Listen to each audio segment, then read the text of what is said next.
सत्साई भक्तों, सतगुरुदेव की जय। बंदी छोड़ सतगुरु रामपाल जी भगवान की जय हो। भक्तों, जैसे कुछ भगत हैं हमारे भाई, वो सत्संग ना सुनने के कारण कुछ चीज़ों को क्लियर नहीं कर पाते हैं।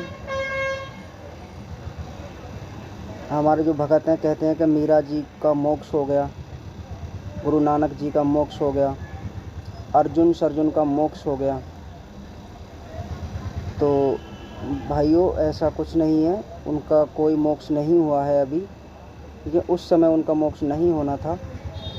मोक्ष का प्राइम टाइम जो है, जो 13वीं पंथ जो स्टार्टिंग करता है परमात्मा सतगुरु रूप में धारण कर उस रूप से जो है मोक्ष होगा। उन सभी आत्माओं का जो है अब मोक्ष होगा। वो आ चुकी हैं हमारे तुम्हारे बीच वो आत्माएं।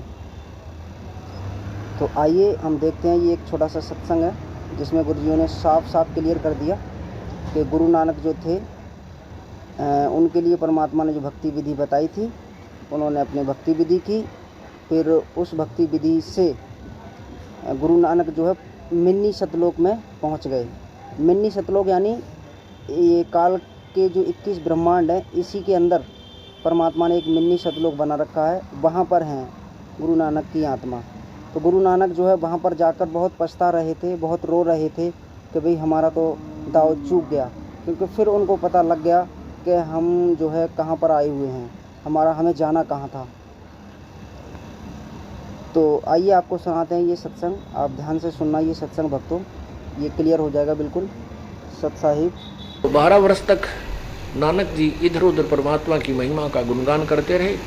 फिर प्रभु उनसे मिले और कहा कि पुण्यात्मा, अब आप विश्राम करो, अपनी भक्ति करो, सार नाम प्राप्त करो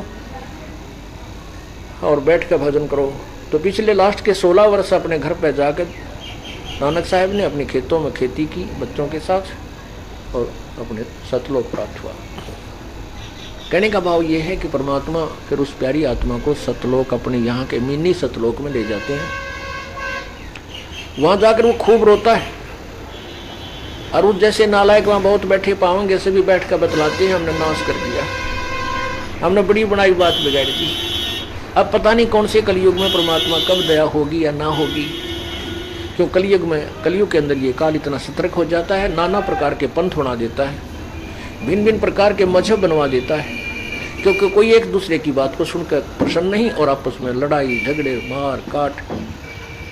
तो 12 वर्ष तक गुणगान करते रहे। फिर प्रभु उनसे मिले और कहा कि पुण्यात्मा, अब आप विश्राम